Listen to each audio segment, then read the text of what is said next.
Hello, everyone, and welcome to Archaea Viking. As I'm recording this, it is the 4th of July weekend, a holiday that I'm sure basically every American watching is aware of. After all, it is a holiday that commemorates the birth of the United States. So, in honor of this holiday, decided it was time to cover a lesser known subject and lesser known war in the United States history.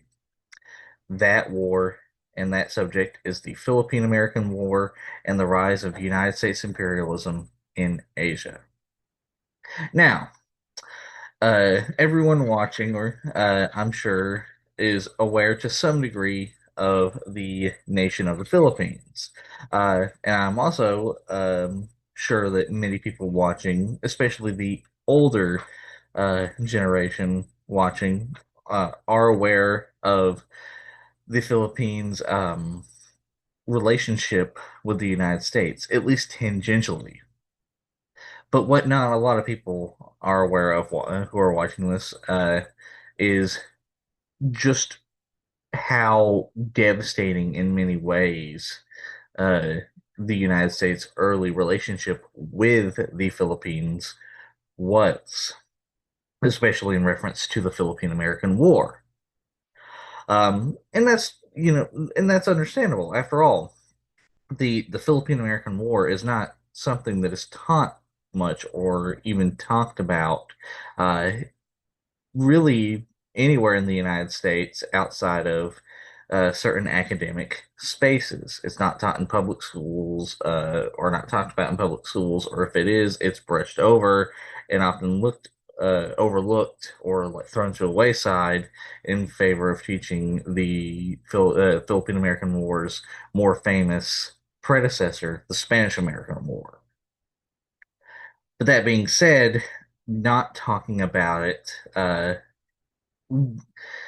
brushes under the rug some of the United States' more uncomfortable parts of history.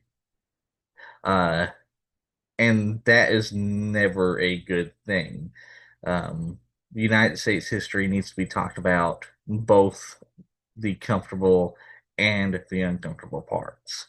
So, with that in mind, we're going to take a look at the Philippine-American War.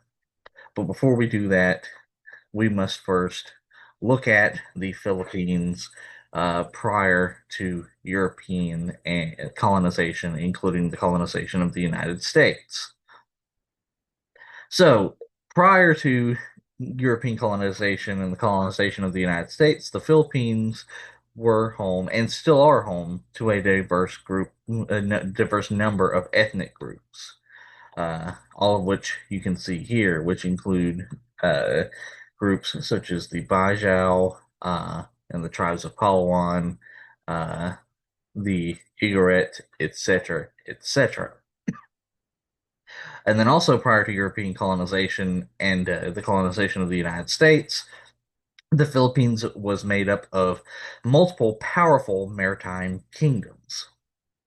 These include, but are not limited to, the Kingdom of Tondo, which existed between 900 and 1589 CE, as well as the Kingdom of Namayan, which existed between 1000 and 1571 CE, the Kingdom of Bhutan, or Butuan, that existed between 1001 to 1579 CE, the Manila city states or polities that existed between 1500 and 1571 CE, the Sultanate of Brunei, which existed it originated sometime between 1363 and 1368, and then existed well into 1888 CE. And then the Sultanate of Sulu, which existed between 1457 and 1915 CE. And in addition to this, the Philippine kingdoms were in contact with multiple Asian empires, including Tang Dynasty China, which existed between 618 and 907 CE. It's a successor, Song Dynasty China, which existed between 960 and 1279 CE. The Mongol Yuan Dynasty of China, which was an offshoot of the Mongol Empire, which existed between 1271 and 1368 CE, and Ming Dynasty China, which existed between 1368 and 1644 CE. They were also in contact with multiple empires in India, such as the Chola Empire, which existed between 848 and 1279 CE. And I may butcher the name of this empire, the Vijaya Nagara Empire, which existed between 1336 and 1646 CE, and then multiple kingdoms in Southeast Asia, including the Kingdom of Dai Viet, which existed between 968 and 1804 CE, the Kingdom of Champa, which existed between 192 and 1832 CE, and the Khmer Empire, which existed between 802 and 1431 CE, all three of which you can see here, as well as and again, I may butcher this, and I apologize, the Sri Vijaya Empire, which existed between 671 and 1025 CE, uh, and the Majapahit Empire, which existed between 1292 and 1527 CE. On top of this, the kingdoms of the Philippines participated in the Maritime Silk Road, where they would trade items such as hornbill beaks, beeswax, and rattan leaves, seen here, in return for goods such as ornate jars, uh, specifically ornate jars from China, salt, and silk, seen here. And the Maritime Silk Road also allowed Hinduism, Buddhism, and Islam to all spread to the Philippines. Um, but that being said, the indigenous religions of the Philippines also very much flourished in the pre-colonial era. Now this brings us to our next section, the colonization and rule of the Philippines by the Spanish Empire. So, a Spanish expedition under the leadership of Ferdinand Magellan are the first Europeans to arrive in the Philippines in March 16th, 1521 CE. Magellan's expedition is initially has peaceful relations with the kingdoms of the Philippines. However, Magellan was later killed in the Battle of Mactan by the local chief Lapu-Lapu on April 27th, 1521 CE. Then, sometime in 1543 CE, a Spanish expedition led by Ruy Lopez de Villalobos would then visit the Philippines and name the islands Las Islas Filipinas after Philip, the Prince of Austria, the future King Philip II of Spain. Then, between 1565 and 1571 CE, the Spanish Empire would launch multiple expeditions to conquer the Philippines, led by conquistadors such as Miguel Lopez de Legazpi. I may have butchered that, and I apologize. And Juan de Salcedo. Um, the Spanish expeditions would conquer multiple Philippine kingdoms, such as the Kingdom of Manila and the Kingdom of Tondo. Then, between April 16th and June 26th, 1578 CE, the Castilian War would break out between the Sultanate of Brunei and the Spanish Empire over control of the Philippines. Neither side would gain the upper hand, and the war would end in a stalemate. The Spanish Empire would then make the Philippines part of the Spanish East Indies, with the city of Manila as its capital, and they would do this between 1565 and 1579 CE. The Spanish colonial government in the Philippines would then co-opt the rule of smaller villages while creating a system of indirect rule by an indigenous upper class called the Principalia. who had local wealth, high status, and other privileges. This perpetrated an oligarchic system of local control. Furthermore, the indigenous idea of communal use and ownership of the land was replaced with the concept of private ownership and the conferring of titles of the Principalia. The Spanish Empire would then establish a series of forts known as presidios throughout the Philippines, doing this between the 1590s and the early 1600s CE. Uh, and unsurprising to, I'm sure, everyone watching, many indigenous Filipinos were converted to Catholic Christianity, often by force. The Spanish Empire would, in addition to all of this, establish multiple universities in the Philippines, including the University of Santo Tomas. And they would establish all these universities between 1590 and 1859 CE. Uh, and the Spanish Empire would also uh, bring the encomienda system to the Philippines and establish it there. The encomienda system was a system uh, of essentially enslavement created in the Americas, uh, where essentially the idea was originally the Spanish settlers would protect and care for and Christianize Native Americans, and Native Americans would work for a portion of their time for Spanish settlers. However, the reality was Spanish settlers forced long labor, didn't pay Native American workers, and failed to protect Native American workers, and often seized Native American lands. And Native Americans would die from harsh disease uh, and harsh living and working conditions. And so essentially, that was brought to the Philippines uh, and essentially replace the word Filipinos, sorry, the word Native Americans for Filipinos in everything I just described.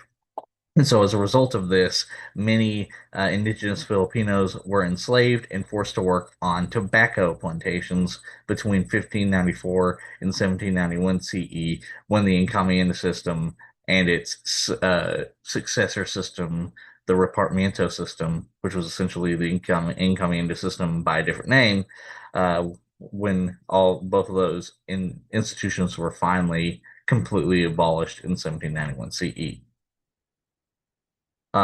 During the encomienda system, many indigenous Filipinos were enslaved and exported to the Spanish colonies in the Americas to work in the silver mines of Mexico, Central America, and South America. Um, During Spanish rule of the Philippines would become the center of the Spanish Empire's Manila galleon trade between 1565 and 1815 CE. The Manila galleon trade would allow the Spanish Empire uh, to trade for and seek luxury goods from Asian empires such as the Ming Empire of China and the Qing Empire of China. Goods imported by the Spanish from Asian empires included, but were not limited to, jade and porcelain from China, rugs and amber from India, spices from Indonesia, and fans and lacquerware from Japan. And you can see Chinese jade and porcelain here, Indian rug and cotton here, Indonesian black pepper and Indonesian cloves here. Both were spices that were highly sought after. And then a Japanese fan and lacquerware here.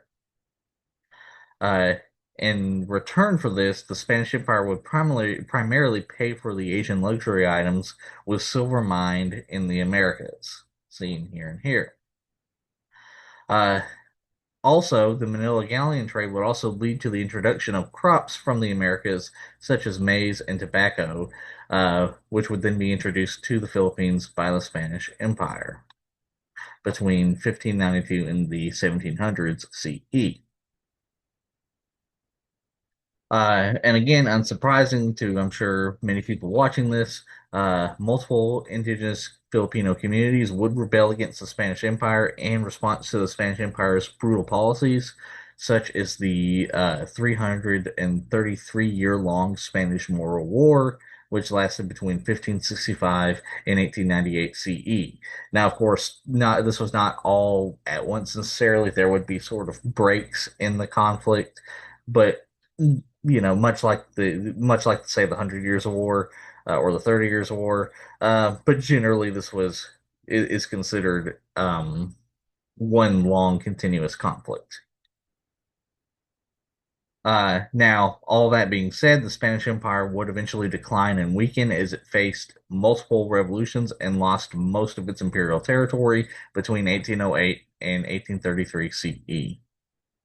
And here's a map showing uh, all of many of these revolutions and all of the territory that the Spanish Empire lost. Now, this brings us to our next section, the rise of the United States, imperialism in Asia and the Pacific Islands. So, while also colonizing most of North America, the United States would begin sending naval expeditions into East Asia with mostly successful results. These would start happening between 1853 and 1871 CE.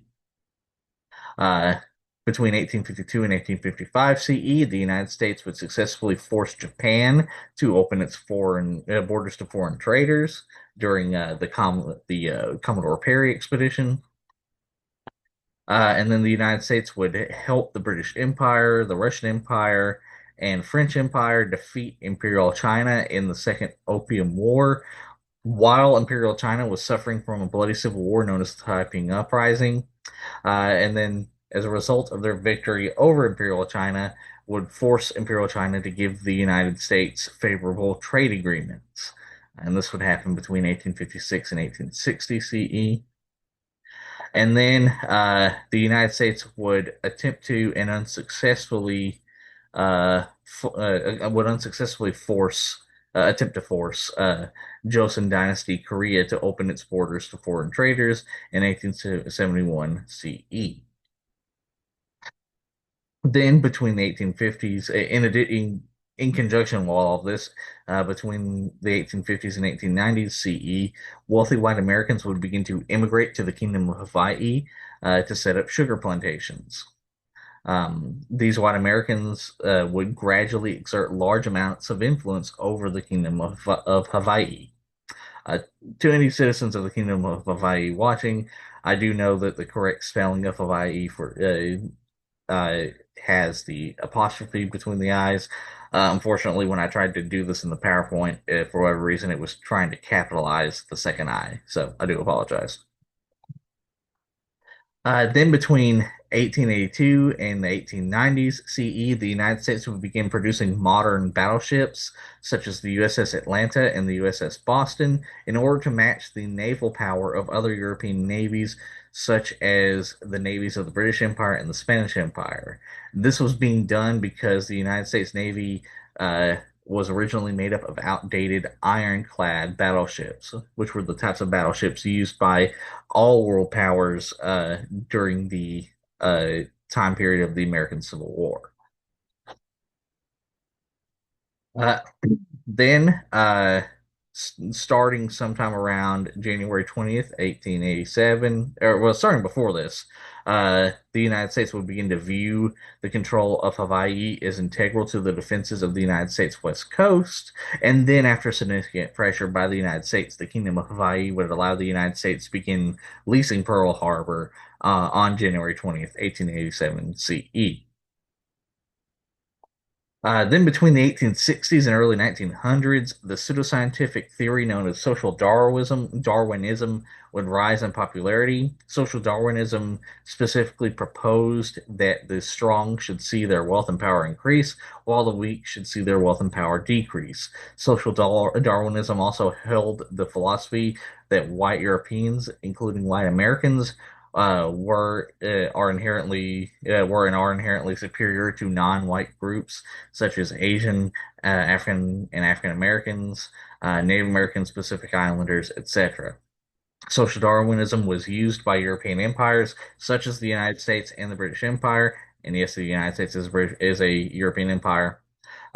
but it was used by these European empires, such as the United States and British Empire, to justify colonialism and imperial conquest.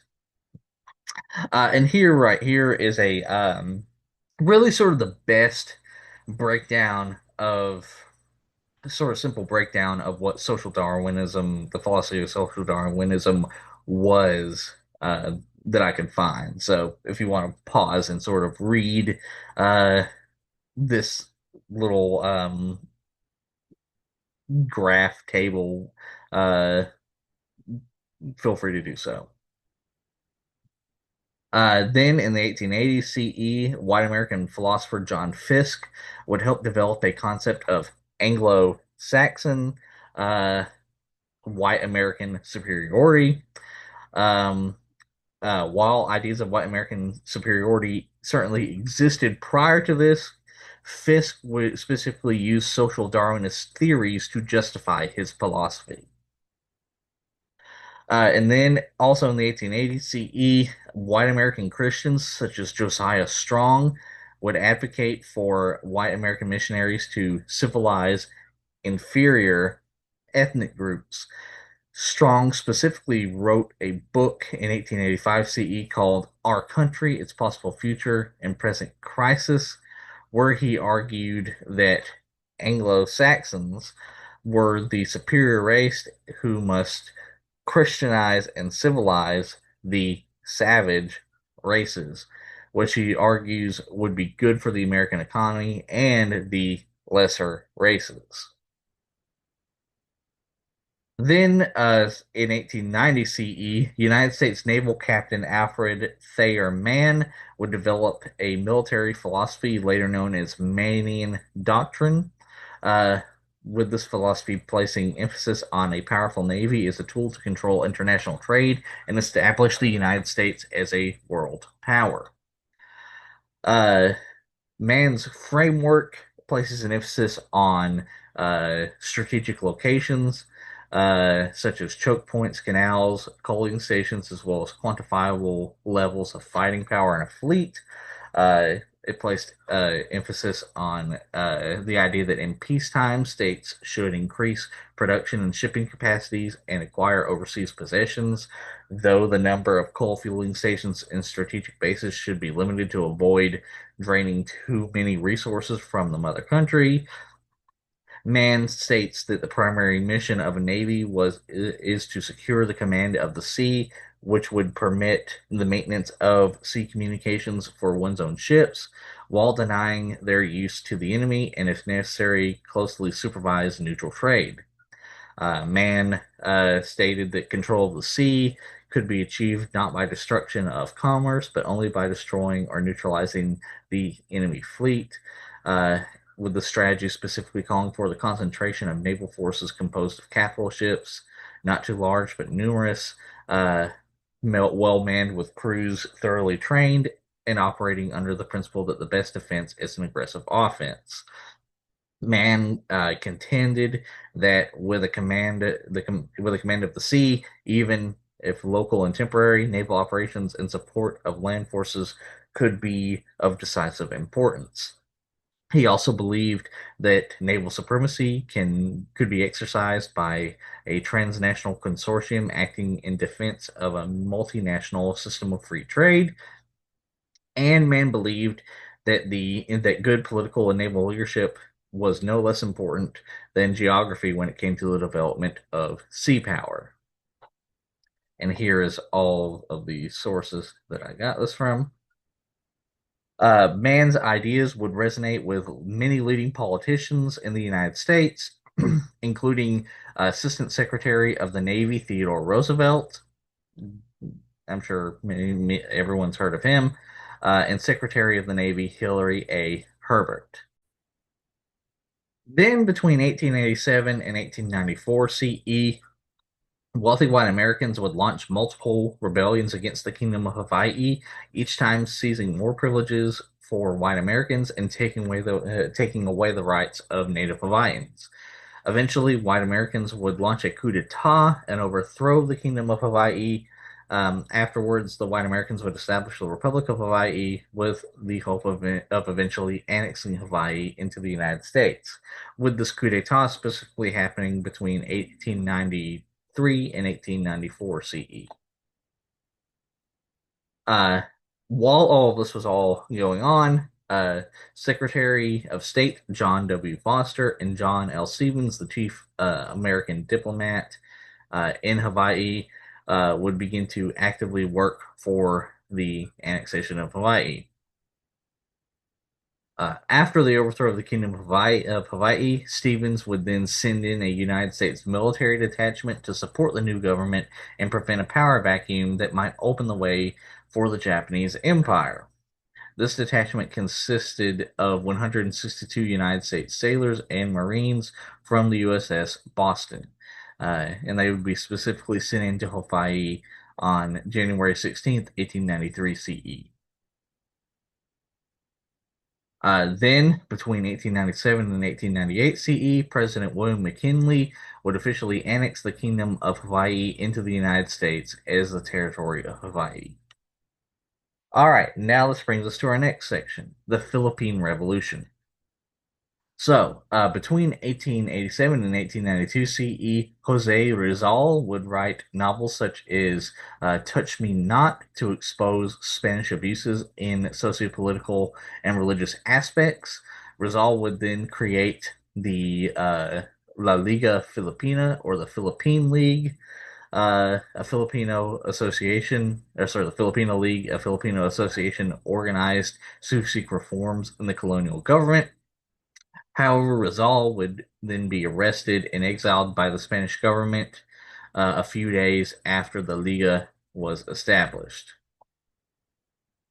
Inspired by Rizal, Andres Bonifacio, a warehouseman and clerk from Manila, would establish the Katipunan, a revolutionary organization formed to gain independence from Spanish colonial rule, and then would launch a rebellion against the Spanish rule in the Philippines, and he would do this sometime in 1896 CE.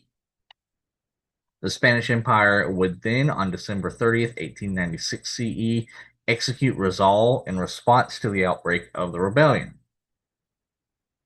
Uh, in addition to Bonifacio, Emilio Aguinaldo, a member of the Principalia, would join the rebellion and would quickly rise to prominence within the Katipunan. And he would do this between 1895 and 1897 CE. Uh, as a result of Aguinaldo's rise, the Katipunan would begin to have a power struggle between the Bonifacio-led Magdiwang faction and the Aguinaldo-led Magdalo faction. And this would all happen between 1896 and 1897 CE. Eventually, on March 22nd, 1897 CE, the Tejeros Convention would be held to elect a new revolutionary government. At the convention, Aguinaldo would use his influence to have himself elected as the new president over Bonifacio. Later, Aguinaldo would then order the arrest of Bonifacio after he received a letter that Bonifacio had burned down a village and ordered the burning of the parish house and church of Indong, where the townspeople were unable to provide, when the townspeople were unable to provide the required supplies and provisions. Bonifacio was then captured and tried on charges of sedition and treason against Aguinaldo's government and conspiracy to murder Aguinaldo. Despite the obvious lack of evidence for these crimes, Bonifacio and his brother Procopio would then be executed. And all of this would happen between April and May 10th of 1897 CE. Then, after Bonifacio's execution, eventually the Spanish army would gradually defeat most of the revolutionary forces in the Philippines. As a result, Aguinaldo and the Spanish Governor General Ferdinand Primo de Rivera would enter into armistice negotiations. An agreement would then be reached in which the Spanish colonial government would agree to pay Aguinaldo 800,000 pesos in three installments if Aguinaldo would go into exile outside the Philippines. Aguinaldo and over 25 of his closest associates would leave their headquarters at Biak na Bato and would make their way to Hong Kong in accord with the agreement, which was made on December 14th, 1897 CE. However, before his departure, Aguinaldo would then denounce the Philippine Revolution and would exhort rebel combats to disarm. In other words, he would urge them to disarm, and he would declare those who continued hostilities to be bandits. Despite the denunciation, some revolutionaries would continue armed resistance against the Spanish colonial government. Then on April 22nd, 1898 CE, the exiled Aguinaldo would privately meet in Singapore with the United States Consul E. Spencer Pratt. Pratt would actually later be severely rebuked for having met Aguinaldo. However, the meeting convinced Aguinaldo to return to the Philippines and reclaim leadership of the revolution. Aguinaldo would then return to Hong Kong and would be transported to the Philippines actually by the United States, where he quickly established a dictatorial government, followed by the proclamation of a Philippine Declaration of Independence. The dictatorial government would then be replaced by a new revolutionary government under Aguinaldo as its president, with all this happening in May of 1898 CE. Uh, Eventually, under Aguinaldo's leadership, and probably this is happening before Aguinaldo even returned to the Philippines, the Philippine Revolutionary Army would establish control over nearly all of the Philippines and would surround the city of Manila, with all this happening between May and July of 1898 CE. All right, now this brings us to our next section, the Spanish-American War and the colonization of the Philippines by the United States. So, a combination on April 21st, 1898 CE, a combination of political tensions over the Cuban revolt against the Spanish Empire, the destruction of the USS Maine, and propaganda produced by United States newspapers claiming that the Spanish Empire purposely destroyed the USS Maine would lead the United States to declare war against the Spanish Empire. Uh, as part of this war against the Spanish Empire, United States Admiral George Dewey would then arrive in the Philippines and would defeat the Spanish fleet in the Battle of Manila Bay. Dewey would then later promise to Aguinaldo that the United States would grant the Philippines independence from the Spanish Empire in return for the Revolutionary Army's help taking the city of Manila. It's important to note that sources are uncertain whether Dewey outright promised independence or to Aguinaldo, or he merely implied it to Aguinaldo to get Aguinaldo's support. Regardless of how he did it, it doesn't change the fact that Dewey seems to have indeed promised Aguinaldo that the Philippines would gain their independence if they helped the United States. Then, in August of 1898 CE, ground troops would arrive under the command of United States Major General Wesley Merritt, and they would begin to prepare to lay siege to the city of Manila. Realizing they could not defeat the United States Army, Manila's Spanish commanders would negotiate a secret agreement with the United States commanders to stage a mock battle in Manila, after which Spanish forces would surrender to the United States forces. Furthermore, as part of this agreement, the Revolutionary Army would not be allowed to enter the city. Fighting between the United States and the Revolutionary Army would actually almost break out as the former moved to dislodge the latter from strategic positions around Manila. Then the United States forces would quickly lay siege to the city of Manila while also preventing Aguinaldo's forces from entering the city. While initially planned as a bloodless battle, multiple skirmishes would break out, resulting in the deaths of 19 United States soldiers and 49 Spanish soldiers. However, despite these casualties, The battle would go as planned, and the Spanish army would surrender, with this battle becoming known as the Mock Battle of Manila, um, and it taking place on August 13th, 1898 CE. The Mock Battle of Manila is an important distinction because there is an actual Battle of Manila that we'll talk about a little bit later. And here's a depiction of the Mock Battle of Manila. Then, on August 28th, 1898 CE, United States Major General Ewell Stephen Otis was made the military governor of the Philippines.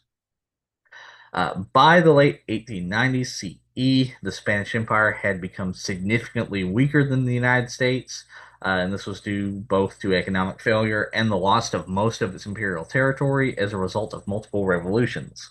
As a result, the United States was able to quickly defeat the Spanish Empire in only 3 months, 3 weeks, and 1 day. All this occurring between April 21st and August 13th, 1898 CE.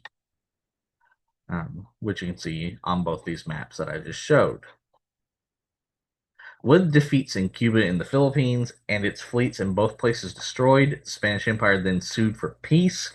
And the Spanish Empire, as a result of this, would cede Puerto Rico, Guam, and the Philippines to the United States in the Treaty of Paris, and Cuba would become a United States protectorate.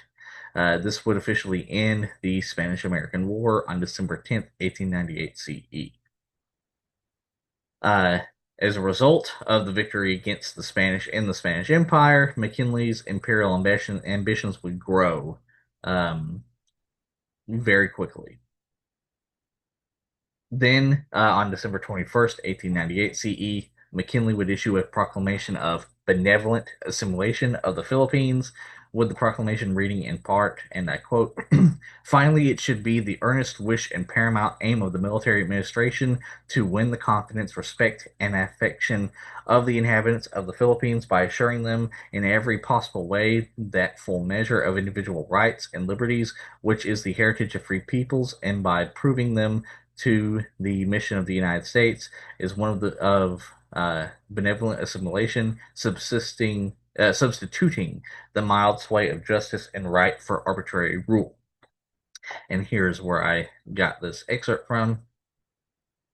Upon receiving McKinley's proclamation, Aguinaldo would then issue a counter proclamation on January 5th, 1899 CE, with the proclamation reading in part, and I quote, such procedures so foreign to the dictates of culture and the usages observed by civilized nations gave me the right to act without observing the usual rules of intercourse. Nevertheless, in order to be correct to the end, I sent to General Otis commissioners charged to solicit him to desist from his rash enterprise, but they were not listened to. My government cannot remain indifferent in view of such a violent and aggressive seizure of a portion of its territory by a nation which aggregated itself the title champion of oppressed nations.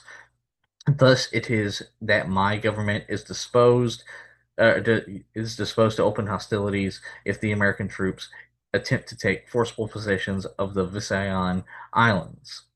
I denounce these acts before the world in order that the conscience of mankind may pronounce its infallible verdict as to who are the true oppressors of nations and the tormentors of humankind. And here is the sources that I got this excerpt from. Then, sometime in January 1899 CE, Aguinaldo would order a recall of undistributed copies of McKinley's proclamation and would issue another proclamation, which was published the same day in El Heraldo de la Revolución, the official newspaper of the revolutionary government. His second proclamation reads in part, and I quote, as in General Otis's proclamation, he alluded to some instructions edited by His Excellency the President of the United States, referring to the administration of the matters in the Philippines Islands. I, in the name of God, the root and foundation of all justice and that of all right which has been visibly granted to me to direct my dear brothers In the difficult work of our regeneration, protest most solemnly against the intrusion of the United States government on the sovereignty of these islands. I equally protest in the name of the Filipino people against said intrusion because as they have granted their vote of confidence, appointing me president of the nation, although I do not consider that I deserve such, therefore I consider it my duty to defend to the death its liberty and independence. And here are all the sources that I got this excerpt from. Uh, Meanwhile, Felipe Ignacio, who had been commissioned by the Philippine Revolutionary government as minister to negotiate treaties with foreign governments, though he had been previously unsuccessful in gaining a seat at the negotiations between the United States and the Spanish Empire in Paris, Ignacio would travel to Washington, D.C. While there, he would then file a request to interview with the president to discuss affairs in the Philippines, with all this happening between January 6th and 8th of 1899 CE. Um, while in D.C., Ignacio would state in the Telegraph that, quote, in my opinion, the Filipino people whom I respect will never consent to become a colony dependency of the United States. The soldiers of the Filipino army have pledged their lives that they will not lay down their arms until General Aguinaldo tells them to do so, and they will keep that pledge. I feel confident. And here's where I got this excerpt from. Other prominent Filipinos also protested the colonization of the Philippines by the United States. The Filipino committees in London, Paris, and Madrid specifically telegraphed President McKinley. In the telegraph, the committee stated that, quote, we protest against the disembarkation of American troops in uh, um, Iloilo. I'm sure I butchered that. I apologize. The Treaty of Peace still unratified. The American claim to sovereignty is premature. Pray reconsider the resolution regarding Iloilo. Um, Filipinos wish for the friendship of America and abhor militarism and deceit. And here's where I got that excerpt from. And then on January 8th, Aguinaldo received the following message from his Minister of the Interior, Teodoro Sandico. In his telegraph, Sandico stated that, quote, to the President of the Revolutionary Government, Malolos from Sandico, Manila, January 8th, 1899, 9:40 p.m. In consequence of the order of General Rios to his officers, as soon as the Filipino attack begins, Americans should be driven into the Intramuros district and the walled city should be set on fire. PP. And this is the where I got this excerpt from. Otis would then take Aguinaldo's proclamations as tantamount to war, and as a result, he would strengthen the United States observation posts and would alert his army, doing all this in January 1899 CE. Aguinaldo's proclamations would energize the Philippines population with a vigorous determination to fight what was perceived as an ally turned enemy, and what was most certainly actually an ally turned enemy. Some 40,000 Filipinos would then flee Manila within a period of 15 days. In addition to this, insurgents were ready to take the offensive, but wanted to provoke the United States into firing the first shot. They would then increase their hostile demonstrations and enter forbidden territory, starting all this on January 10th, 1899 CE.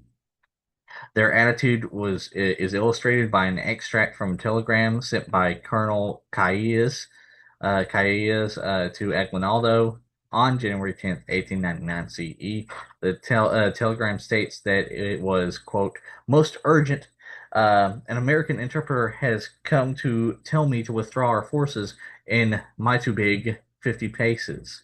I shall not draw back a step, and in place of withdrawing, I shall advance a little further. He brings a letter from his general in which he speaks to me as a friend. I said that from the day I knew that McKinley opposed our independence, I did not want any dealings with any American. War is what we want. The Americans, after the speech, went off pale. Aguinaldo approved of of the hostile attitude of Calles, replying that, quote, I approve and applaud what you have done with the Americans, and zeal and valor always. Also, my beloved officers and soldiers there. I believe that they are playing us until the arrival of their reinforcements, but I shall send an ultimatum and remain always on alert. And here's the source that I got these excerpts from. Then, on January 21st, 1899 CE, the First Philippine Republic would be declared. However, the United States, unsurprisingly, refused to acknowledge the Republic, which would then lead to tensions between the United States and the First Philippine Republic to rise. With the founding of the First Philippine Republic, the city of Malolos was made the capital of the First Philippine Republic. Now, this brings us to the meat of our video, the Philippine-American War. So, on February 4th, 1899 CE, while stationed in the city of Manila, United States Private William W. Grayson and his patrol ordered four Filipino soldiers to halt. When the men responded by cocking their rifles, Grayson and his patrol fired on them and then retreated. Two of the Filipino soldiers were killed and were later found to be unarmed. As both the United States and the Revolutionary Army prepared for war as a result of these shootings, Aguinaldo would actually attempt to end hostilities on February 5th, 1899 CE, with Aguinaldo sending an emissary to General Otis to mediate, saying that, quote, the firing on our side that night had been against my order. And here's the source that I got that excerpt from. However, Otis, who was confident that a military campaign against Aguinaldo would be swift, and who was also a veteran of the United States wars against the Native Americans, reacted much as he might have to his Lakota opponents decades before, stating, "quote Fighting having begun must go on to the grim end." And here's the source that I got this quote from. Then, between February 4th and 5th, 1899 CE, Brigadier General Arthur MacArthur, the father of Douglas MacArthur, would order the United States Army to launch an aggressive frontal assault on the Revolutionary Army. This took the Filipino soldiers by surprise, as they were used to Spanish tactics of retreating into fortified cities after a nighttime raid. MacArthur's attack in the north would then capture the ridge overlooking Manila. South of Manila, the United States Army captured the village of Pasay and Filipino supplies stored there. The Revolutionary Army counted on an uprising by the United States, by the citizens of Manila to divide the United States forces and interrupt United States supply lines. Um, and while some fires were set inside the city, no general uprising occurred as the United States Army was able to quickly suppress any disturbances. This resulted in the United States victory, and we begin the Philippine-American War. This battle became known as the Battle of Manila. Hence why earlier I made the distinguishment of the mock Battle of Manila versus the actual Battle of Manila. Uh, And this is a picture of dead Filipino soldiers just as they fell in the trench near Santa Ana during the Battle of Manila, with this picture being taken on February 5th, 1899 CE. Now, before we get into all of the battles or the campaigns of the Philippine-American War, we need to first look at the soldiers and weapons of both the Philippine Revolutionary Army and the United States Army, starting with the soldiers and weapons of the Philippine Revolutionary Army. So, over the course of the war, the Revolutionary Army has a maximum of roughly 80,000 to 100,000 soldiers. Um, and the Revolutionary Army was also incredibly diverse and was made up of multiple separate ethnic groups, such as the Tagalog peoples and the Moro peoples. And here are pictures of some of the typical uniforms worn by the Revolutionary Army, and a breakdown of what each part of the uniform was, if you want to pause and read it.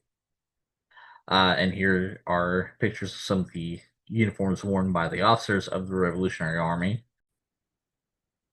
The standard weapon of the Revolutionary Army was the Mauser Model 1893 CE, with the Mauser being perceived by the United States to be superior to the rifles used by the United States Army. However, the Revolutionary Army had few Mauser bullets and had to rely on less powerful and less accurate bullets. Furthermore, the Revolutionary Army was less trained in modern combat than the United States Army. In addition to this, some soldiers in the Revolutionary Army, especially those in poorer regions of the Philippines, still used muskets as their primary weapon. Also, many soldiers in the Revolutionary Army used bows and arrows.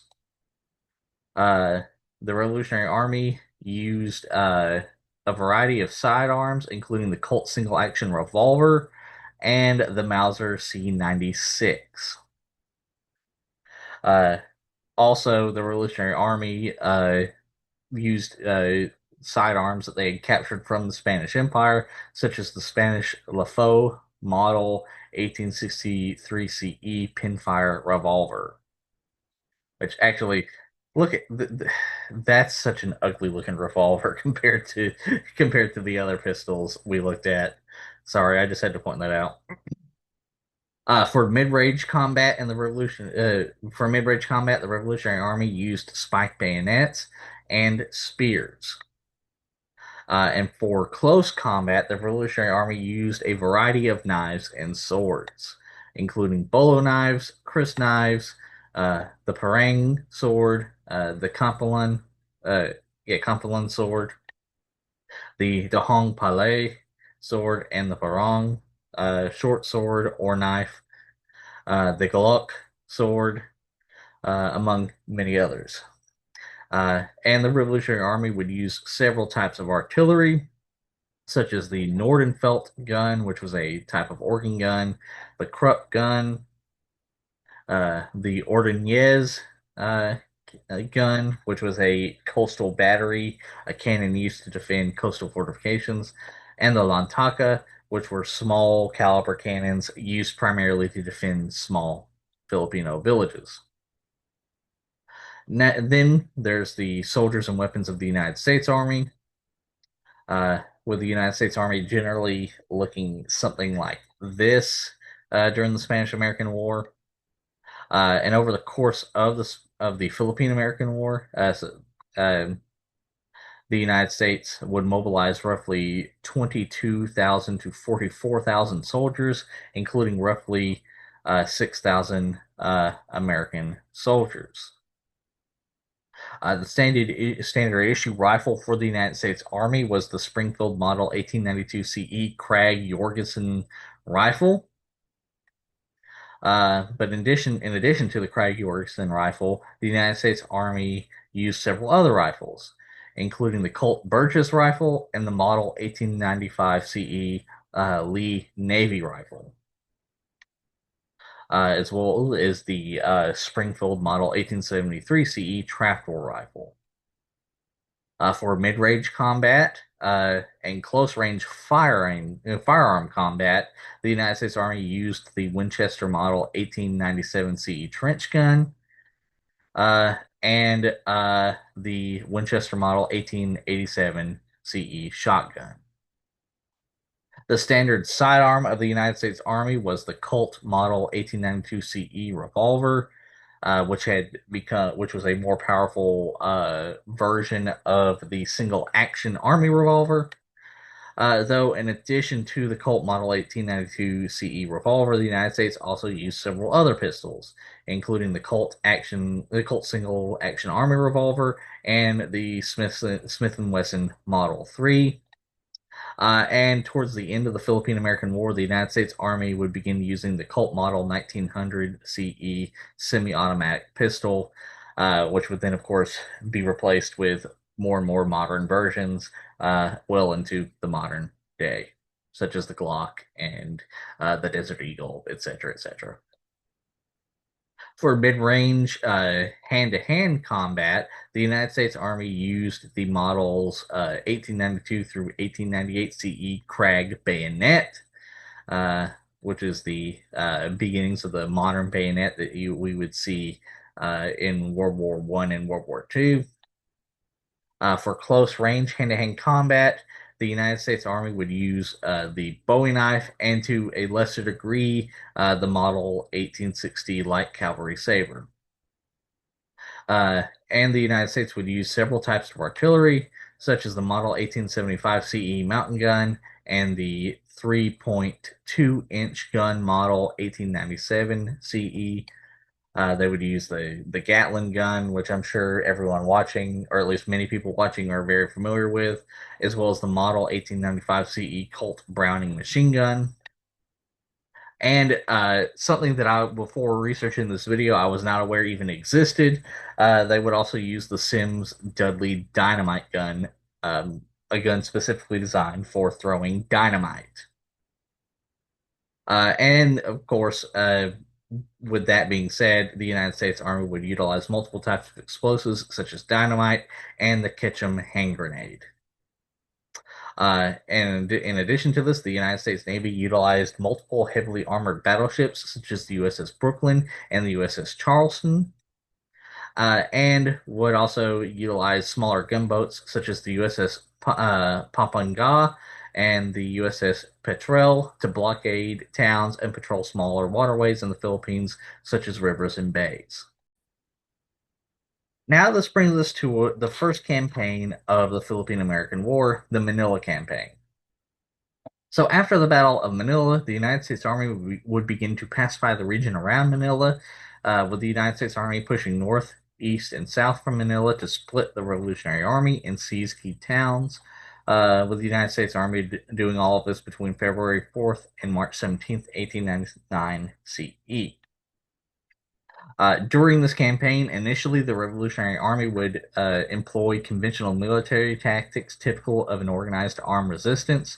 This was done as Aguinaldo and the revolutionary government feared that resorting to guerrilla warfare that had been used against the Spanish Empire would result in the Revolutionary Army splitting based on the various ethnic boundaries of the Philippines, which would in turn lead to disarray and the army's destruction, at least in their eyes.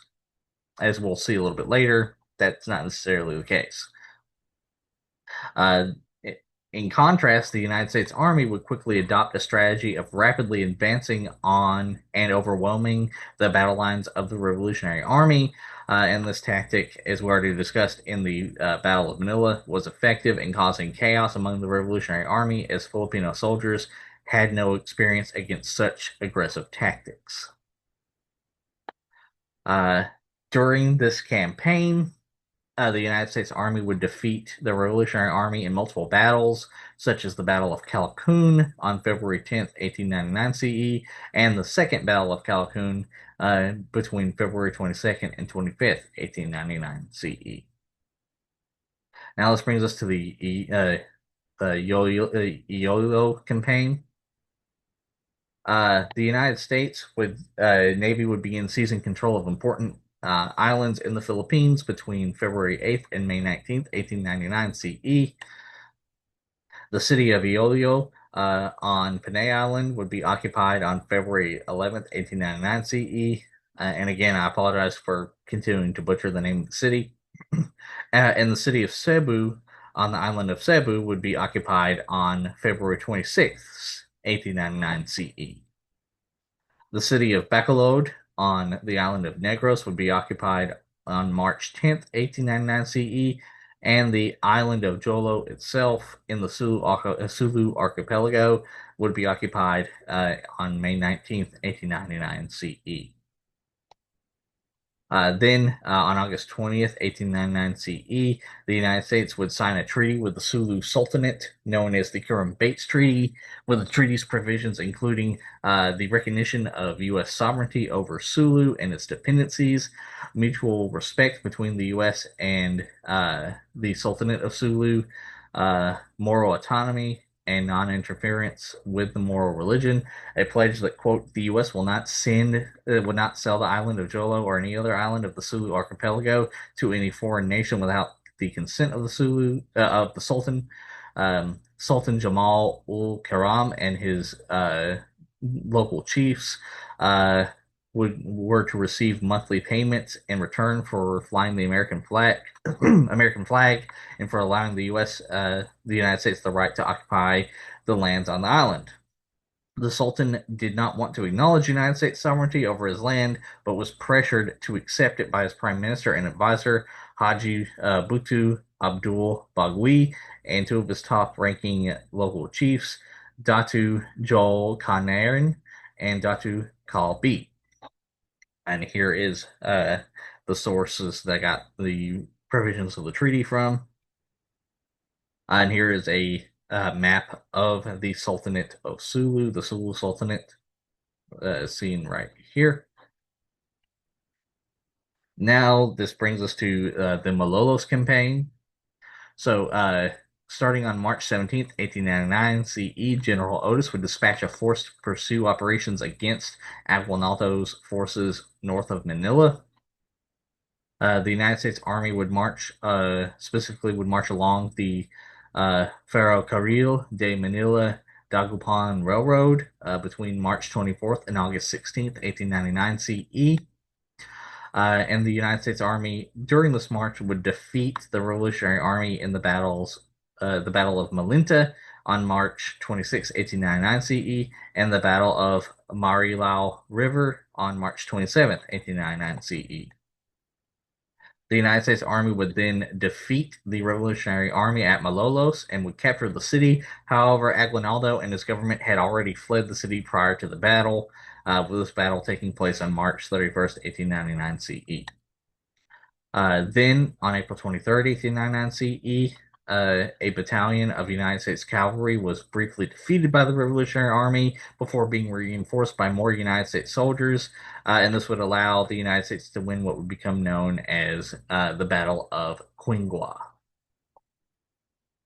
And then the United States, on April 25th, 1899 CE, would assault the heavily defended stronghold of Calumpit, with the United States overwhelming the stronghold after a day of heavy fighting. And then the Malolos campaign would briefly stop at the city of Calumpit when the United States and Aguinaldo would enter into peace negotiations. However, despite Aguinaldo's attempt to end hostilities, the peace negotiations would break down, and all this would happen between April 26th and May 4th, 1899 CE. Then we come to the Laguna de Bay campaign, where United States Brigadier General Lloyd Wheaton would launch a campaign to capture Laguna de Bay between April 8th and 17th, 1899 CE. And the United States Army would successfully capture the city of Santa Cruz. However, after the United States Army departed to continue the campaign, the Revolutionary Army would quickly retake the city, with all this happening between April 9th and 10th of 1899 CE. And then later on, the United States Army would defeat the Revolutionary Army in the Battle of Pagsanjan on April 11th, 1899 CE, and would also defeat the Revolutionary Army at the Battle of Payate on April 12th, 1899 CE. And then, of course, there were smaller campaigns by the United States occurring at the same time as these major campaigns, such as when the United States defeated the Revolutionary Army in the Battle of Zapate River on June 13th, 1899 CE, and the United States defeated the Revolutionary Army in the Battle of San Jacinto on November 11th, 1899 CE. I really need to point out, please do not mistake this Battle of San Jacinto for the battle of the same name that was fought in the Texas Revolution in Texas in the United States. In fact, if you say Google this battle, be absolutely sure to put the date 1899 CE in there. Otherwise, you will get the Battle of San Jacinto fought between Santa Anna and Sam Houston during the Texas Revolution. So, something that it names of battles are weird. We'll put it that way. Then the United States would defeat the Revolutionary Army in the Battle of Tongdon Pass on December 4th, 1899 CE. Uh, and in addition to this, United States Major Peyton Conway March would pursue Aguinaldo and his force with 500 United States soldiers. March's force would encounter and battle a small Revolutionary Army Army rear guard of 60 Revolutionary Army soldiers led by Filipino General Gregorio de Pilar in the mountains of Tirad Pass. Uh, with this pursuit of Aguinaldo and the initial confrontation between uh, March's forces um, and Pilar's forces occurring between October 31st and December 2nd, 1899 CE. Despite being heavily outnumbered by the United States Army, Aguinaldo's rear guard would hold off the pursuing United States Army for 5 hours before being completely wiped out. This would allow Aguinaldo enough time to escape, and this battle would become known as the Battle of Tirad Pass, also known as the Filipino Thermopylae, with this happening on December 2nd, 1899 CE. Now we have to talk about uh, the dashed hopes of Aguinaldo, specifically the dashed hopes for an anti-imperialist president. Uh, what do I mean by this? Well, Aguinaldo hoped for the election of an anti-imperialist president of the United States in the presidential election of 1900 CE. He specifically hoped for the election of anti-imperialist William Jennings Bryan, with the hope that upon election Bryan would withdraw from the Philippines. However, despite his hopes for Bryan's election, Bryan would lose the election of 1900 CE, and William McKinley would be reelected. Which now brings us to our next section, the guerrilla war phase. Realizing the United States was not going to withdraw from the Philippines, Aguinaldo reluctantly enacted guerrilla warfare tactics against the United States.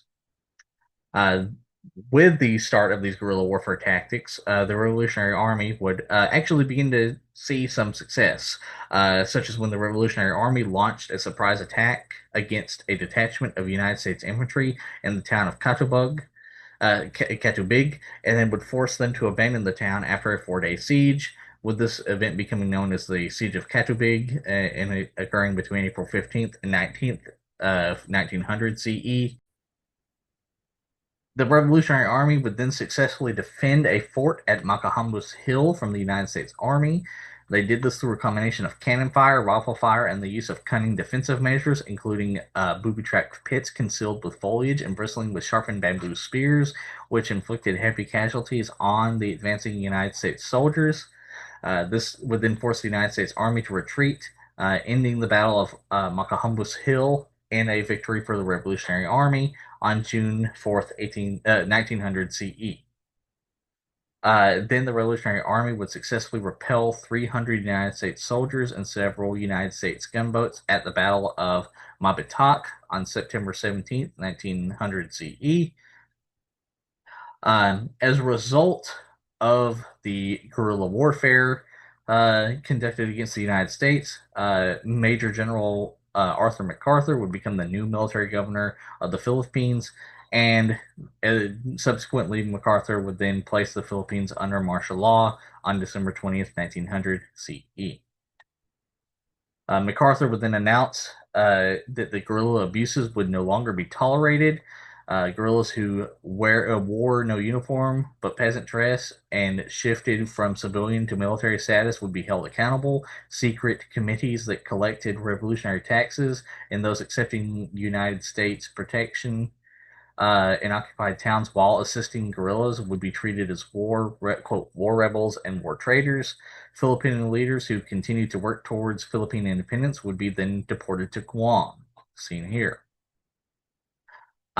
Then on September 13th, 1901 CE, the Revolutionary Army would ambush 54 United States soldiers and force them to retreat in what would become known as the Battle of Pulong Lupa. Um, Now, all that being said, this does not mean the United States lost every battle.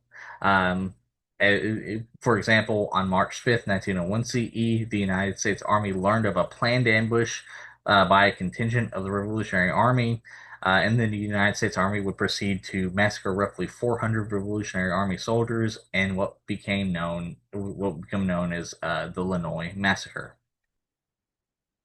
Uh, then on March 23rd, 1901 CE, United States Major General Frederick Funston would launch an operation to capture Aguinaldo with the help of the United States allied Filipino scouts called the Macabebe Scouts. Funston's force would pretend to be captives of the scouts who were dressed in Revolutionary Army uniforms. Once Funston and his captors entered Aguinaldo's camp, they immediately fell upon the guards and quickly overwhelmed them and the wary Aguinaldo. At the Malacañan Palace in Manila, Aguinaldo would swear an oath accepting the authority of the United States over the Philippines and pledging his allegiance to the United States government. And he issued a proclamation of formal surrender to the United States, telling his followers to lay down their weapons and give up the fight. However, despite his proclamations, several generals in the Revolutionary Army would continue their guerrilla activities. With this proclamation of Aguinaldo's proclamation happening between April 1st and 19th of 1901 CE. Of the several Revolutionary Army generals still fighting the United States, only Miguel Malvar in Batangas and Vicente Lucban in Samar still led forces capable of resisting United States control. Malabar would take over as president of the Philippine Republic as designated in Aguinaldo's decreed line of succession. He then reorganized the Revolutionary Army in southern Luzon, the island of Luzon, which possessed around 10,000 rifles at the time. And then after reorganizing it, he renamed it the, quote, Army of Liberation. He also reorganized the regional departments of the Republic, which included the Marianas as a separate province. And all of this would happen in July of 1901 CE. And then September 28, 1901 CE, the residents of the town of Balangiga on the island of Samar conducted a surprise attack on an occupying unit of the U.S. Ninth Infantry, killing 54 United States soldiers in what became known as the Balangiga Massacre. Now this brings us to our next section, the atrocities committed during the Philippine-American War, starting with atrocities committed by the United States.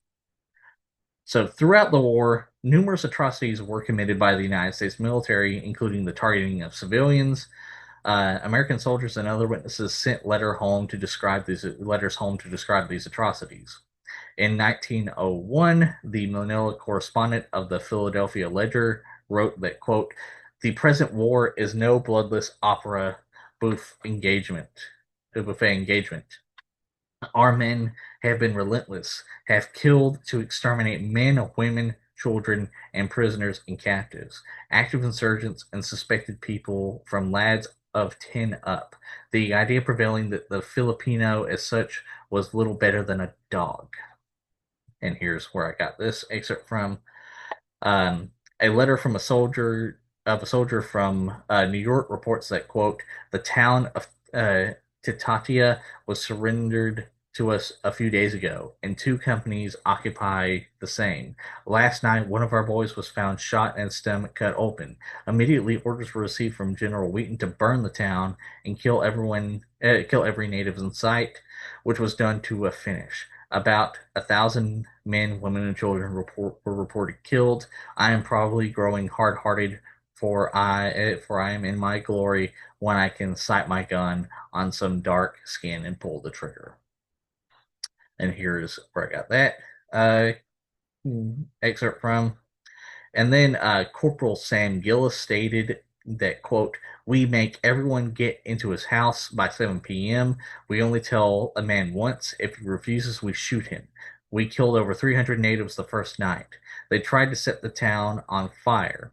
If they fire a shot from the house, we burn the house down and every house near it and shoot the natives. So they are pretty quiet in town now.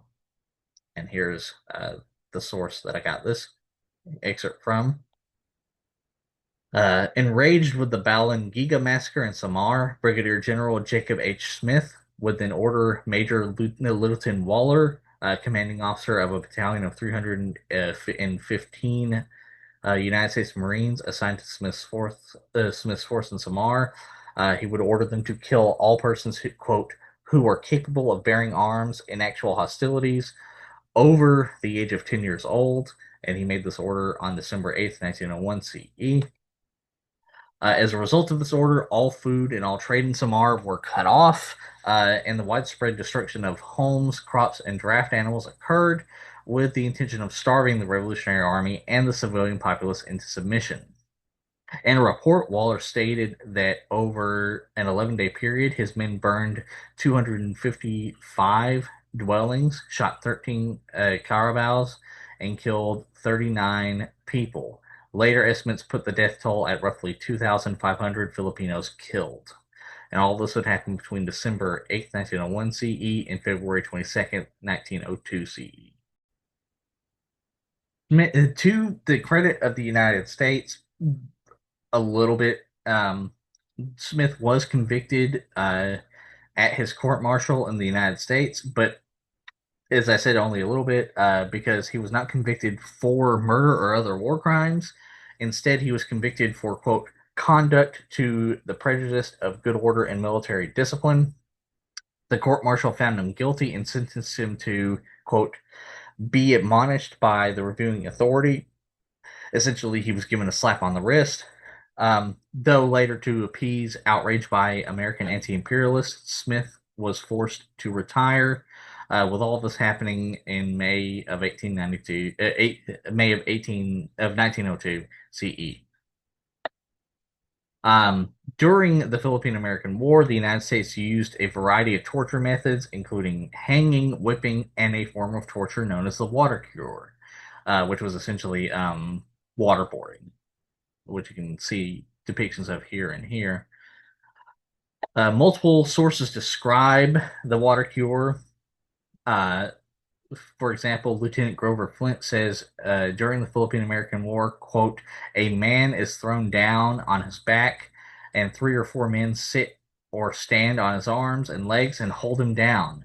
And either a gun barrel or a rifle barrel or a carbine barrel or a stick as big as a belaying pin that is with an inch of circumference is simply thrust into his jaw and his jaws are thrust back, and if possible, a wooden log or stone is put under his head or neck so he can be held more firmly. In the case of very old men, I have seen their teeth fall out. I mean, when it was done a little roughly. He is simply held down and then water poured onto his face and down his throat and nose from a jar, and that is kept up until the man gives some sign or becomes unconscious. And when he becomes unconscious, he is simply rolled aside and he's allowed to come to. In almost every case, the men have been a little roughly handled. They are rolled aside rudely so that the water was expelled. A man suffers tremendously. There is no doubt about it.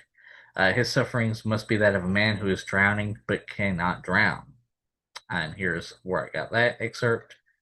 And then in his book, Forging the American Empire, Sidney Lenz recounts how, quote, an American reporter for the New York Evening Post on April 8th, 1902 CE, gave me some harrowing details. The native, he said, is thrown on the ground, his arms and legs pinned down, and his head partially raised so as to make pouring in the water an easier matter. If the prisoner tries to keep his mouth closed, his nose is pinched to cut off the air and forces him to open his mouth, or a bamboo stick is put in the opening.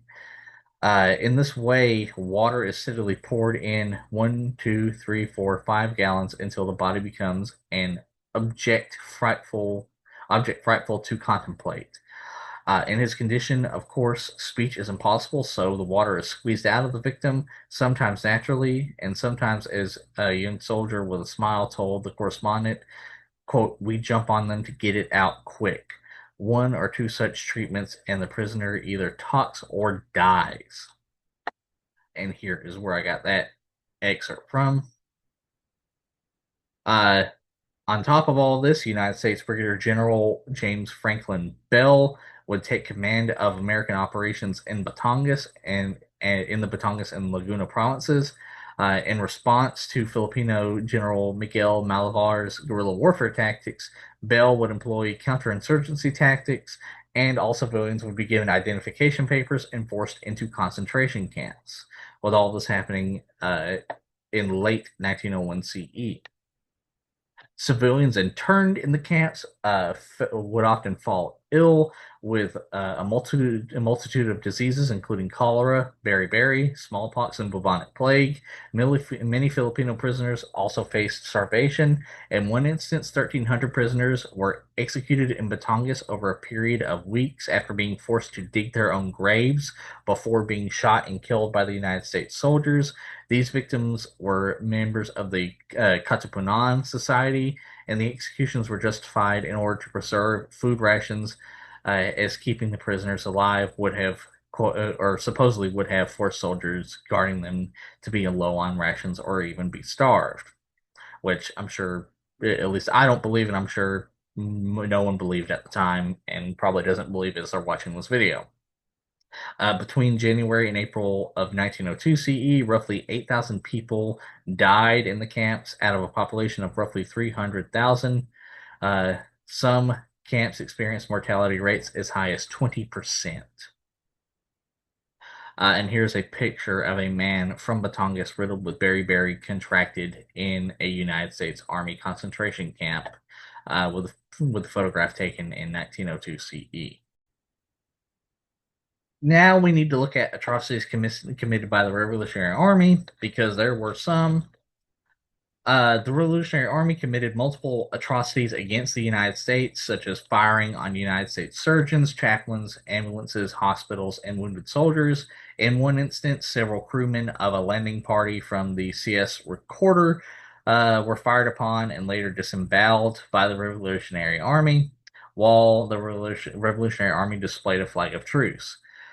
Now, while these actions are horrific, it is important to note that the Revolutionary Army's actions were perpetrated against individuals in or involved with the United States Army, which is in stark contrast to the United States' explicit and purposeful targeting of civilians, including women and children. Um, Dean Connet Worcester actually recounts two specific atrocities by the Revolutionary Army, stating that, quote, "A detachment marching through late Leyte found an American who had disappeared before a short time before, crucified, head down. His abdominal wall had been carefully opened so his intestines might hang down in his face. Another American prisoner found on the same trip had been buried in the ground with only his head projecting. His mouth had been propped open with a stick, and a trail of sugar laid to it through the forest, and a handful thrown in it. Millions of ants had done the rest." And here are where I got those excerpts. But as you can see, again, I cannot stress this enough. While these actions are horrific, they were all primarily done against military personnel, whether actual soldiers or personnel connected to the United States Army, which again, still horrific. But when you look at the United States specifically targeting unarmed civilians, and the United States use of brutal torture methods, as well as the use of concentration camps, um, there's not really much of a comparison. Now, this brings us to our next section, the political atmosphere. So, for one thing, On September 14th, 1901 CE, President William McKinley would be assassinated. Uh, then we need to take a look at the support in the United States for the war. Well, for one thing, Theodore Roosevelt would become the new president of the United States and would continue to support the colonization of the Philippines and United States imperialism, with Roosevelt, of course, becoming president on September 14th, 1901 CE. Then on February 1st, 1899 CE, Rudyard Kipling would write the poem The White Man's Burden, which encouraged the United States to assume colonial control over the Filipino people and their country. In Kipling's mind, only white Europeans could bring civilization to non-white communities. And then on top of this, two separate Philippine commissions created by the United States concluded that, quote, the Filipinos are wholly unprepared for independence, there being no Philippine nation, but only a collection of different peoples. In other words, saying we should colonize and subjugate these people because they are so, quote, savage, and various other rhetoric that they used. But that being said, there is important to note there was opposition to the war. For example, the Anti-Imperialist League strongly objected to the annexation of the Philippines, with anti-imperialist movements claiming that the United States had become a colonial power, which it had. To be fair, it had always been a colonial power, looking at their conquest of the Native Americans. But it had also continued to be a colonial power when it annexed the Philippines. In 1898 CE, Andrew Carnegie, the wealthy industrialist, would also oppose the war and would actually offer to pay the United States $20 million, which was a Herculean amount of money in the 1890s, to give the Philippines its independence. Uh, what I'm sure is unsurprising to a lot of people who are aware of his writings uh, and his political views. Mark Twain opposed the war and wrote a satirical essay titled "To the Person Sitting in Darkness," in which he expressed strong anti-imperialist views against ongoing conflicts such as the Philippine-American War. With Twain writing this in February of 1901 CE. And then in earlier interviews, Twain would express his anti-imperialist views. For example, there's an excerpt of an interview he had with the newspaper known as the New York World on October 14th, 1900 CE, where he stated, and I quote, there is the case of the Philippines. I have tried hard, yet I cannot for the life of me comprehend how we got into that mess. Perhaps we could not have avoided it. Perhaps it was inevitable that we should come to be fighting the natives of those islands. But I cannot understand it, and have never been able to get at the bottom of the origin of our antagonism to the natives. I thought we should act as their protector, not try to get them under our heel. We were to relieve them from Spanish tyranny, to enable them to set up a government of their own, and we were to stand by and see that it got a fair trial. It was not to be a government according to our ideas, but a government that represented the feeling of the majority of the Filipinos.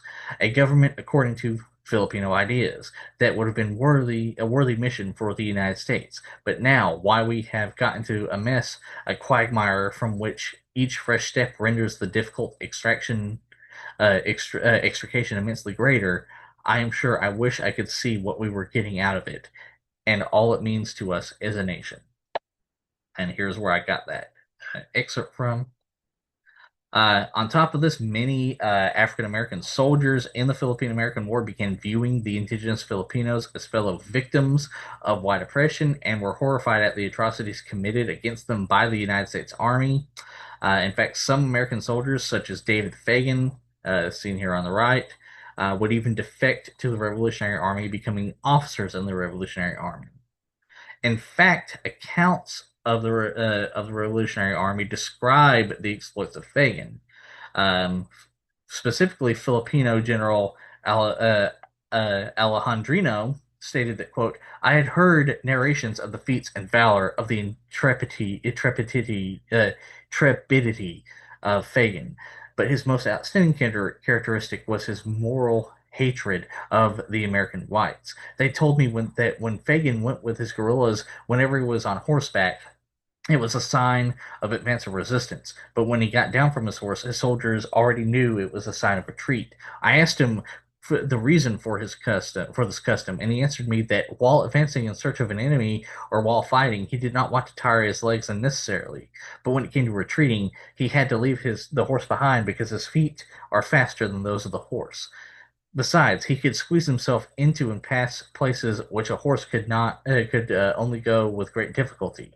Fagin was very fond of carousels and drinking, and in one of his escapades he arrived in a small village on the banks of the Rio Chico in Pampanga. He looked for a guitar, and with some members of his guerrilla band, he began to drink and to serenade the women of the place. When the night was already very late, he went to bed in a small hut, sleeping with a companion. After a short while, his companions woke him up, telling him that he was hearing footsteps and voices of Americans. Fagin, who was half asleep, answered him that he was dreaming and that his fear induced him to hear and see visions. Inasmuch, however, his companions insisted, Fagin reluctantly uh, stood up to peep out the window, and there he really saw that the hut was surrounded by Americans. He lost no time jumping out of the window and taking advantage of the circumstances that the Americans could not fire for fear of wounding their own men in the dark. He selected the site nearest to the forest, and with a revolver he shot his way out and escaped. Fagin spoke Tagalog very vividly, and he lived in the camp with a woman. One morning, this woman presented herself to me, crying, showing one cheek bitten off, and saying that Fagin had done it. I sent for Fagin and asked him what had happened. Uh, I was only dreaming, he answered. He related to me that he had dreamed that he was being surprised by the Americans, and not having the intention of being caught alive, he resisted as much as he could with punches, kicks, and bitings, but his fury against the enemy had been rained down on his woman companion. When her surrender was effected, I felt very sorry in having to leave Fagin. I left him some 12 rifles for his defense. Later on, I learned that the Americans put a price on his head and he was assassinated, according to versions, in the mountains of Bangabong. And here's where the source that I got this excerpt from. Uh, Now, on top of that, even African American soldiers who did not defect the United States Army also wrote extensively about their opposition to the atrocities of the United States. And this would actually often lead to court martial. For example, in an excerpt of a letter from Sergeant Major Calloway to Thomas Konsunji, sent on February 5th, 1900 CE, it reads, and I quote, after my last conference with you and your father, I am constantly haunted by the feeling of what wrong morally we Americans are in the present affair with you. What a wrong to crush every hope and opportunity of a youth of a race of which you, your brothers, form such brilliant examples. Would to God it lay in my power to rectify the committed error and compensate the Filipino people for the wrong done. But what power have I? If I could muster every youth of the race under my hand, I would say to them, be not discouraged. The day will come when you will be accorded your rights. The moral sensibilities of all Americans are not dead yet. There still smolders in the bosom of the country a spark of righteousness that will yet kindle into a flame that will awaken the country to its senses, and then, when you young men what you young men must do is educate, educate, educate. Not alone in the sense knowing what others have written, but what the Filipino is capable of doing. Bring up the masses, teach them. The capacity of the people is measured by its masses, not its exceptionals. Teach them not alone to know, but to do. Let sanitation, high plane of living, exalted ideas be their catechism. Teach them to know that a man who can do a common thing in an uncommon way is the man the world respects most. I know you will feel this very drawn to the face of your being denied liberty of action, but that will come. Mark my well words. And here is the source that I got this excerpt of the letter from. And then we have another excerpt of a letter sent by the editor to the editor of the Cleveland Gazette by Sergeant Patrick Mason, a fellow member of Callaway's 24th Infantry, objecting to the treatment of Filipinos by white soldiers. This letter was sent on November 17th, 1899 CE, and it reads, and I quote, I feel sorry for these people and all that come under the control of the United States. I do not believe that they will be justly dealt with. The first thing in the morning is the nigger, and I apologize for using that word wholeheartedly. And the last thing at that night is the nigger. And again, I apologize wholeheartedly for using that word. You have no idea the way these people are treated by the Americans here. And here's the source that I got this excerpt from. Then that brings us to our next section, the official end of the Philippine-American War, and we'll get into why it's the official and not the actual end of the war in a minute. So, between September 1901 CE and April 1902 CE, the scorched earth policies of the United States Brigadier General James Franklin Bell and the United States Major Littleton Waller would prove effective at wearing down and defeating the Revolutionary Army, also known as the Army of Liberation, in Samar and Batangas. As a result of this, Vicente Lucban would be captured on February 18th, 1902 CE, and Miguel Malvar would surrender to end the sufferings of his countrymen on April 16th, 1902 CE. Then President Theodore Roosevelt would unilaterally declare the war at an end on July 4th, 1902 CE. However, his official issuance was a proclamation of general amnesty for persons who had participated in or supported the Philippine Republic against the United States, and explicitly excluded parts of the territory inhabited by Moro tribes. Which actually brings us to why this was not the actual end of the Philippine-American War, because there was continued warfare with the Moro peoples of the Philippines. In August 31st, 1901 CE, United States Brigadier General George Whitfield Davis was appointed commander of the Department of Mindanao Jolo, relieving William August Kobe. Davis would adopt a conciliatory policy towards the Moros, and the United States forces under his command had standing orders to buy Moro produce when possible and to have, quote, heralds of amity precede all scouting expeditions.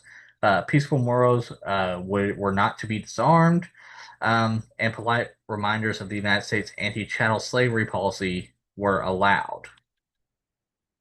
One of Davis's subordinates, Captain John J. Pershing, assigned to the United States garrison at the city of Iligan, would set out to improve relations with the Moros of the Morano tribes on the northern shore of Lake Lanao. And he did establish friendly relations with Amai Manibilong, the retired Sultan of Madaya.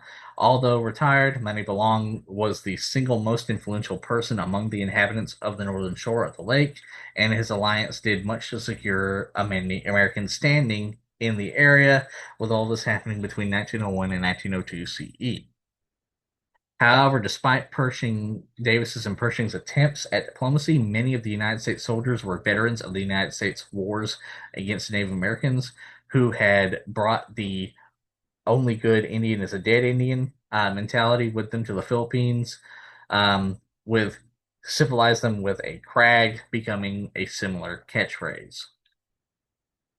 Relations between the United States and the Moros would deteriorate after multiple United States soldiers were killed by Moro soldiers. These attacks occurred south of Lake Lanao, outside of Manibilong's sphere of influence, and was part of a long history of internecine feuding between separate Moro communities, which had led some Moro soldiers to attack United States soldiers friendly with rival communities, such as Manibilong's community, with these attacks happening in March of 1902 CE. As a result of this, on April 13th, 1902 CE, United States Major General Adna Chafe then the military governor of the Philippines, would declare to the Moro that the Philippines now belonged to the United States after it had been ceded to by Spain in the Treaty of Paris. Schaff also demanded that the Moro soldiers responsible for the attacks be handed over to the United States authorities. However, the Moro had never heard of the Treaty of Paris, and considered that Spain, which had never successfully conquered Mindanao, they considered that because of that, Spain could not cede Moro land to anyone. And they considered Schaeff's declaration arrogant and rejected his demands. Unaware of the complexities of Moro feuding, the United States Army would then send an intermediary to open talks with the Moro community responsible for the attacks. However, the community had a personal dislike for the intermediary. The intermediary was told that the United States was intent on proselytizing the Moros away from Islam and taking away their lands, which they most certainly were. And the United States viewed this as defiance, with all this happening between April and May of 1902 CE. As a result of this, between May 2nd and 3rd of 1902 CE, a punitive expedition under United States Colonel Frank Baldwin would set out to settle matters with the South Shore Moros. Baldwin's expedition would attack a Moro fortress called Pond Patan.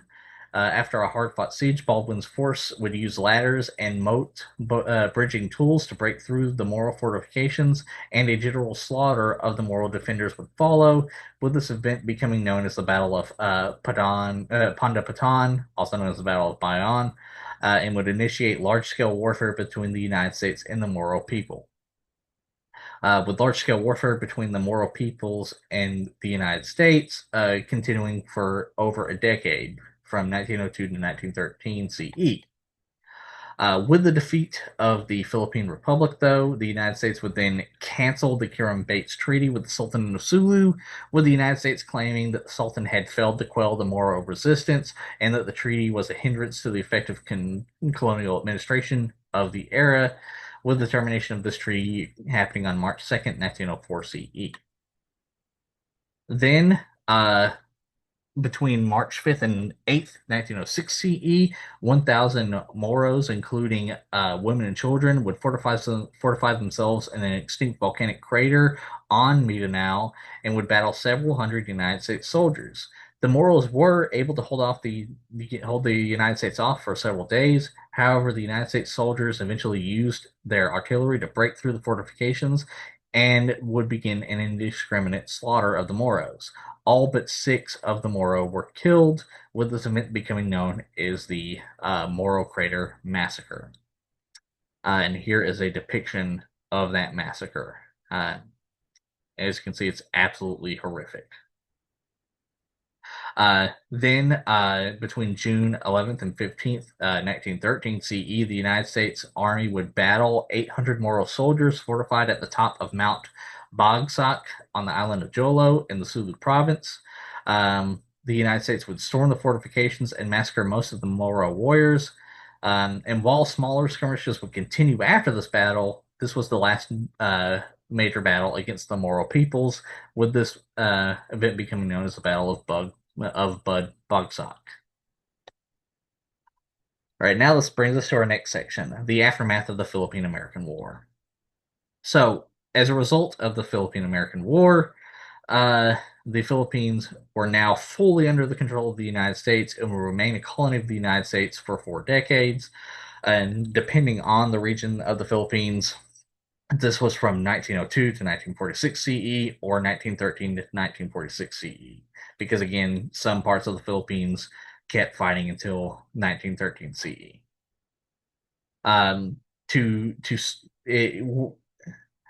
To some credit, very minor credit to the United States, under United States rule, the Philippines did see a degree of social and economic prosperity, with public schools being built, allowing for increased literacy, and a degree of urban development occurred, with a focus on the Philippines' Hispanic, Austronesian, Sinic being Chinese, roots. However, All that being said, it must be noted that the indigenous Filipinos were still very much treated as second-class citizens by the United States and still very much faced a great amount of racism. And all this had happened between 1913 and 1935 CE. Then the Jones Law, which was passed on August 29th, 1916 CE, and the Tidings-McDuffie Act, passed on March 24th, 1934 CE, would promise the Philippines independence by 1944 CE. However, this would be put on pause as during World War II, the Japanese Empire would invade and occupy the Philippines between 1941 and 1945 CE. Though, as anyone who is aware of the United States' role in World War II, the United States would eventually retake the Philippines in 1945 CE, and it would be retaken by Douglas MacArthur, the son of Arthur MacArthur, the one of the primary United States generals in the Philippine-American War. And then the United States would grant the Philippines their independence with the Treaty of Manila in 1946 CE. And that brings an end to our video on the Philippine-American War. I hope everyone watching this video learned a lot. I know this is one of the, as I talked about in the beginning of the video, this is very much one of the lesser known, uh, arguably one of the least known about conflicts in the United States history. Um, but it's an important event to talk about because, again, it often gets overshadowed by the more famous Spanish-American War, which then results in the atrocities that were committed by the United States against the various Filipino peoples in the Philippines being either overlooked or completely erased, which is something that should never happen at all. So, again, I hope you all learned a lot in this video, and I hope you will use it to educate other people about these events outside of this video. If y'all would like to see me cover any of the subjects I mentioned in this video in greater detail in a later video, please feel free to leave a comment in the comment section. Remember to like, share, and subscribe, and I hope you all have a good day.